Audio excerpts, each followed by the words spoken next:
दोस्तों, स्वागत है आपका हमारे YouTube channel thoughts of the day में। आज मैं आपके लिए एक ऐसी कहानी लेकर आया हूँ जो आपको धैर्य रखना और समझदारी से निर्णय लेना सिखाएगी। आज की हमारी कहानी भगवान बुद्ध के ऊपर है। बुद्ध जहाँ पर आपको सिखाएंगे कि किस तरीके से आप धैर्य के साथ अपने जीवन में सही डिसीजन ले सकते हैं। तो बिना किसी देरी के कहानी को शुरू करते हैं। दोस्तों, ये काफ़ी समय पुरानी बात है जब बुद्ध जी अपने शिष्यों के साथ अपनी कुटिया में रहते थे और उनको शिक्षा देते थे। तो एक समय ऐसा आया जब बुद्ध जी को अपने पास ही के नगर, जो कि एक बड़ा सा नगर था, जहाँ पर जाना था अपने शिष्यों को लेकर, वो अपने शिष्यों को लेकर चल पड़े। धीरे धीरे वह एक सूखे रास्ते से गुजर रहे थे। उनके सभी शिष्यों को वहाँ पर प्यास लगने लगी। थोड़ा चलने के बाद उन्हें बरगद का एक बड़ा सा वृक्ष दिखाई दिया। सभी शिष्यों ने भगवान बुद्ध से पूछा और वहाँ पर आश्रय लिया। वहाँ पर बैठे रहने के बाद भगवान बुद्ध को अंदाज़ा लग गया था कि सभी लोगों को प्यास लग रही है। उन्होंने अपने एक शिष्य को बुलाया और उससे कहा, जाओ इस बरगद के वृक्ष के 2 चक्कर लगाओ। शिष्य ने बिल्कुल वैसा ही किया। उसने बरगद के वृक्ष के 2 चक्कर लगाए। 2 चक्कर लगाकर जब वापस भगवान बुद्ध के पास आया तो उन्होंने उससे पूछा, क्या तुम्हें इन दोनों चक्कर लगाते समय कहीं से ठंडी हवा आते हुए महसूस हुई? तो शिष्य ने जवाब दिया, जी हाँ भगवान बुद्ध, मुझे एक उत्तर की दिशा से ठंडी हवा आते हुए प्रतीत हुई थी। भगवान बुद्ध समझ गए। उन्होंने शिष्य को बोला, तो तुम उत्तर दिशा में जाओ और सभी के लिए पीने के पानी की व्यवस्था करो ताकि सभी लोग अपनी प्यास बुझा सकें। शिष्य ने बिल्कुल वैसा ही किया। वह उत्तर दिशा की तरफ गया।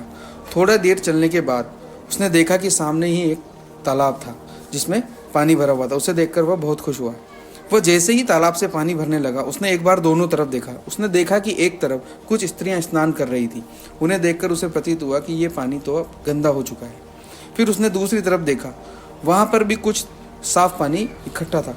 वह उस पानी को भरने ही वाला था कि वहाँ से एक बैलगाड़ी गुजरी और बैलगाड़ी की वजह से जो मिट्टी ज़मीन में दबी हुई थी वो मिट्टी तैर कर पूरी पानी में मिल गई, जिससे पूरा पानी गंदा हो गया। यह देखकर शिष्य काफ़ी क्रोधित हुआ और वापस भगवान बुद्ध के पास गया और उसने सारी बात उन्हें बताई। सारी बात सुनने के बाद भगवान बुद्ध और सभी शिष्य आपस में बातें करने लगे। बोलने लगे कि हमारा यहाँ पर रुकना अब ठीक नहीं है, हमें जल्द से जल्द आगे बढ़ना चाहिए और पानी की नई व्यवस्था करनी चाहिए। तो भगवान बुद्ध ने सभी को चुप कराया, सभी को समझाया कि धैर्य रखो और आपको सभी को यहीं बैठना है। भगवान बुद्ध की बात सुनकर सभी शिष्य वहीं बैठ गए। वह कुछ समय तक वहाँ पर रुके। कुछ समय बाद भगवान बुद्ध ने उसी शिष्य से वापस बोला कि जाओ उत्तर दिशा में जाकर उस तालाब से पानी लेकर आओ। जब वो शिष्य इस बार गया तो उत्तर दिशा के तालाब में पानी बिल्कुल साफ हो चुका था। वहाँ से वो पानी लेकर आया और उसने उस पानी को सभी शिष्यों को दिया। सभी शिष्यों ने अपनी प्यास बुझाई, लेकिन सभी शिष्य इस बात से चिंतित और चकित थे कि पानी इस बार इतना साफ कैसे हुआ। उन्हें लगा कि ये सब कुछ चमत्कार भगवान बुद्ध का ही है। तो उन्होंने ये बात आकस्मिक ही भगवान बुद्ध से पूछी। भगवान बुद्ध ने उन्हें बताया, यह कोई चमत्कार नहीं है, यह शक्ति है धैर्य की। जब आप सभी लोग बिना धैर्य के, बिना सोचे समझे इस बात का निर्णय ले रहे थे कि हमें यहाँ से आगे चलना चाहिए, तब मैंने अपने धैर्य से इस बात का अंदाज़ा लगाया कि पानी धीरे धीरे मिट्टी वापस से ज़मीन में बैठेगी और पानी साफ़ हो जाएगा। उसी की वजह से आज ये पानी साफ़ हो गया और आप इसे पी पा रहे हैं। यह बात सुनकर सभी शिष्य समझ गए कि धैर्य की शक्ति और धैर्य से निर्णय लेने से हमें आगे जाकर सफलता अवश्य ही मिलती है। तो आज की कहानी से दोस्तों आपने सीखा होगा कि किस तरह अगर आप अपने जीवन में धैर्य रखते हैं और धैर्य साधते हैं और सही निर्णय लेते हैं तो आप कितने ज़्यादा सफल हो सकते हैं।